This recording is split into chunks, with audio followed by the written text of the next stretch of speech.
윤석열 대통령 취임 후 처음으로 국가과학기술자문회의를 주재하고 12대 국가전략기술을 발표했습니다. 정부는 2027년 세계 5대 과학기술 강국 도약을 목표로 삼고 있는데요. 자세한 내용 이종호 과학기술정보통신부 장관과 함께 얘기 나눠보겠습니다. 어서 오세요. 예, 반갑습니다. 네, 안녕하세요. 오늘 이제 윤석열 정부 들어 첫 국가과학기술자문회의였죠. 네. 어떤 분야를 국가가 전략적으로 육성할 것인가 이런 내용을 이제 발표하신 것으로 아는데 이게 사실 정권이 바뀔 때마다 5년마다 이렇게 이 과학기술 분야의 이 성장 동력을 뭐 어떻게 전략적으로 갖고 갈 것인가 이 로드맵을 조금씩 바꾸지 않습니까? 네. 그런 차원인가요? 과거와 어떤 점이 달라진 건가요? 과거에는 10가지의 그 전략 기술을 네. 이렇게 이제 선정을 했고요. 지금은 10가지에서 시대의 변화나 어떤 필요성에 의해서 2가지를 더 이렇게 확보를 했고 네. 일부 항목은 조금 이제 그 변경을 시켰습니다. 네. 그리고 전체적으로 그 기존 대비해서 그 세부 계획을 자세하게 준비해서 로드맵대로 진행될 수 있도록 하고 그 과정에서 전략 기술별로 어떤 차별화가 있는데 다 같지 않죠. 그래서 인재 양성이라든지 기술 개발의 부분이 있어서 차별화를 두고 있습니다. 네. 전략 기술 분야 12개 분야를 이제 발표를 하셨는데 그 내용에 대해서는 조금 이따가 다시 한번 여쭤보고요. 네. 근데 이제 과거의 역대 정권에서 보면은 사실 과학기술 분야의 이제 성장 동력 정책을 뭐 여러 가지로 이제 설정해 놓고 추진하는 것들이 있었죠. 네. 하지만 이게 부처별로 또 별도로 이 전략 분야가 따로 이제 설정돼 있기도 하고 그래서 이제 부처 간에 좀 중복되는 그런 부분도 있고요. 그래서 좀 효율성 면에서 떨어지는 거 아니냐 이런 얘기도 많이 있었거든요. 이번에는 그게 좀 달라지는 건가요? 그런 점이 좀 궁금합니다. 예, 그렇습니다. 이번에 준비할 때는 네. 전 부처별로 다 이렇게 논의를 통해서 통합 관리하게 되는 건가요? 예, 그렇게 정했고요. 예. 예, 맞습니다. 지금 말씀드리는 거는 과거에는 뭐 이 과기부는 과기부대로 또 산업통상부는 또 산업통상부대로 기재부는 기재부대로 또 설정한 그런 그 성장 동력이라든가 전략적인 분야 따로 설정해 놓은 게 있더라고요. 그래서 그렇게 되면 예산 집행이라든가 이런 그 로드맵이나 이런 것도 좀 그 중복되는 분야가 있지 않을까 이런 우려가 있었는데 그것을 그러면 하나로 묶어서 통합적으로 관리하겠다 이런 취지이신 거군요. 네, 그렇습니다. 전체적으로 전 부처의 그 의견을 받아서 논의를 통해서 설정을 했고 그렇게 함으로 해서 이제 향후 예산 집행의 효율성을 높일 수 있다고 봅니다. 그렇게 되면은 오늘 이제 회의를 하기도 한 국가과학기술자문회의가 이 국가 단위에서는 말하자면 과학기술 분야의 최고위 의사 결정 기구인 셈인데 네.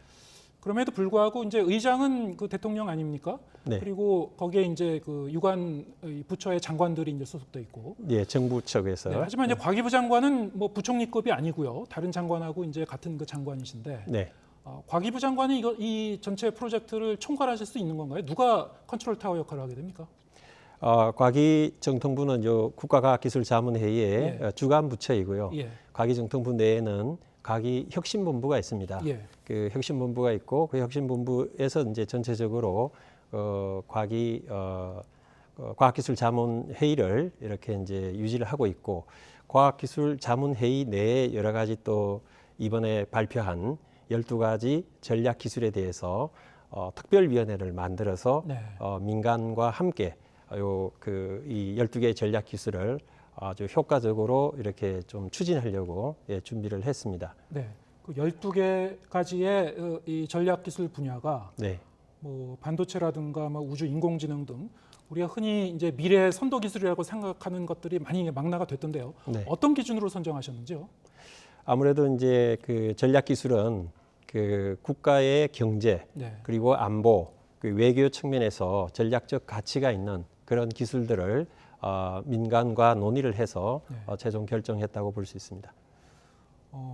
사실 뭐 모든 그 과학기술 분야를 이제 포괄할 수는 없을 거고요. 그 중에서 이제 12개 기술을 이제 선정하신 건데 그 중에서도 한 두세 가지 정도 이 분야는 정말 핵심적이다라고 할 만한 분야도 있을 것 같습니다. 어떤 분야를 꼽으시겠습니까?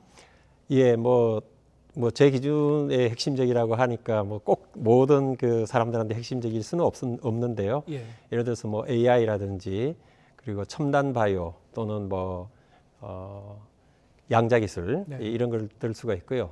뭐 AI는 우리 지금 이제 산업적인 측면에서 상당한 가능성을 가지고 있고 예. 또 사회 문화적으로도 큰 영향을 주는 부분이고 이 AI가 어떤 기존의 그 어떤 바이오하고 이렇게 결합이 되면 어떻게 보면은 이제 첨단 바이오가 될 수가 있고요.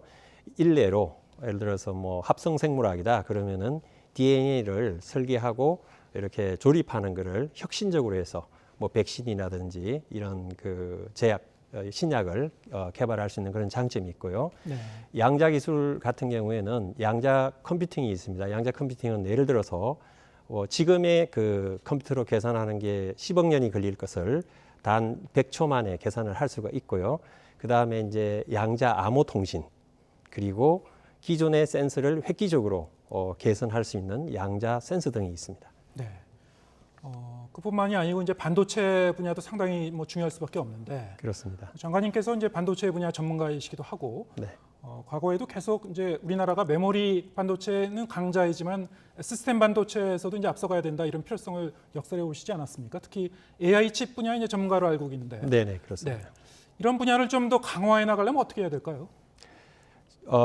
우리가 이제 그 AI 쪽을 강화하기 위해서 기본적으로 이제 그 AI 관련되는 지금의 기술들을 잘 이제 팔로우하고 거기에 대한 대비를 해야 되는 거고요. 네. 특히 우리나라는 메모리 반도체가 강한 나라입니다. 그래서 이 메모리 반도체를 기반으로 한 저전력 인공지능 반도체를 만들 수가 있고요.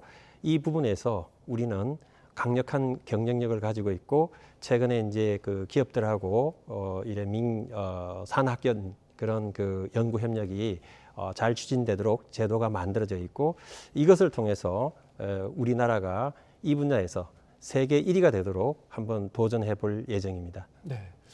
근데 과거에서 이제 국가가 이렇게 예산을 선도적으로 이렇게 집행을 하고 지원을 한다고 하더라도 어떤 분야 같은 경우는 이제 이게 연구기관과 특히 이제 민간 부문과의 어떤 굉장히 유기적인 협력이 굉장히 중요한데 실제적으로 보면은 그 부분이 좀 아쉽다는 그런 그 얘기들도 좀 없지 않아 있었습니다. 앞으로 이 핵심 그 원천 기술을 확보하는 것을 넘어서 사실은 국민들이 좀 피부로 와닿을 수 있는 성과를 얻으려면 뭐 일자리 창출도 하고 시장 창출도 해야 될 텐데요. 민간과의 협업 관계 어떻게 해나가실 계획이신가요? 일단은 민간이 굉장히 이제 그 많은 그 연구비도 가지고 있고요. 예. 잘할 수 있는 역량이 있습니다. 그러면은 이제 민간에 그 도와주려면은 정부에서 제도적으로도 뭐 규제도 있고 그 다음에 또 정부에서 훌륭한 인재를 양성해서 또 할 수도 있고 네. 민간이 가지고 있는 역량을 정부의 역량과 최적화시켜서 뭔가 이렇게 함께 뭔가 이렇게 미래를 만들어 나가는 그런 부분이 대단히 중요하고요. 네. 이번에도 국가과학기술자문회의 그 내부에는 그 전략기술별로 이 민간의 참여를 굉장히 좀 이렇게 높일 수 있도록 하고 민간의 의견을 받아서 뭔가 민간과 함께 이렇게 좀 과학기술을 발전시킬 수 있는 그런 기틀을 마련했다고 볼 수 있습니다. 네. 카카오 사태 관련해서도 좀 여쭤보겠습니다. 네. 이게 그 서비스 장애 사태가 발생한 게 지난 15일이었으니까 아직 이제 정확히 보름이 안 됐는데요. 지금 세간에는 벌써부터 좀 잊혀져 가는 것 같기도 하고 하지만 여러 가지 이 국가 차원에서나 여러 가지 뭐 제도적으로 보완할 점도 많이 남아 있고 앞으로 할 일이 좀 많을 것 같은데요. 과기부 차원에서는 뭐 제도적으로 어떤 그 보완책을 갖고 계신지요? 지금 이제 카카오나 네이버 같은 그 기업들을 우리가 이제 부가통신 사업자라고 부르고요. 예. 또 사고의 또 원인이 됐던 화재의 원인이 됐던 그런 데이터 센터도 일종의 이제 그렇게 볼 수가 있는데요. 여기를 우리가 이전에는 사고 이전에는 이렇게 제도적으로 이렇게 관리할 수 있는 그런 부분들이 없었습니다. 좀 사각지대에 있었다고 볼 수가 있고 네. 이번에 이제 지금 사고 조사를 하고 있습니다. 그래서 전문가의 조사 결과가 나오면은 그에 따라서 뭐 법 위반 사례는 없는지 그리고 어떻게 제도를 잘 만들면 향후에 이런 일이 다시 발생하지 않도록 관리를 잘 할 수 있을지 그런 부분에 대해서 과기정통부가 잘 살펴서 다음부터는 이제 국민들이 디지털 서비스를 받는 데 있어서 문제가 없도록 최선을 다할 예정입니다. 일단 그 사고 원인과 문제점에 대해서 점검 작업을 이제 진행하실 것이고, 예, 지금 하고 있습니다. 예, 진행하실 것이고요. 네. 이게 이제 그 관련된 그 부처나 기관들이 한두 가지가 아니기 때문에 국가기관도 과기부가 할 수 있는 부분 그리고 또 뭐 국회에서 처리해야 될 부분 다른 이제 정부 부처에서 할 부분이 좀 나눠져 있겠습니다만 뭐 이를테면은 그 시스템의 이원화라든가 이런 부분들 과기부에서 직접 관여하시는 부분인가요? 그러니까 이제 국회에서 제도적으로 네. 법적으로 이제 그 부가통신 사업자나 데이터 센터의 네. 어떤 관리 문제를 예. 개선할 수 있는 그런 장치를 만들어야 되고 그 제도에 의해서 과기정통부가 상시적으로 이렇게 관리를 해서 다시는 이제 그런 문제가 발생하지 않도록 해야 되겠죠. 알겠습니다. 카카오 사태로 인해서 사실 일상에 우리가 얼마나 이 한 개의 기업에 의존하고 있었고 거기에 어떤 좀 위험이 도사리고 있었는지를 이제 실감할 수 있었는데요. 앞으로 이제 이 국가 차원에서도 좀 제도적으로 철저히 좀 보완할 수 있었으면 좋겠습니다. 이종호 과학기술정보통신부 장관과 함께했습니다. 고맙습니다. 예, 감사합니다.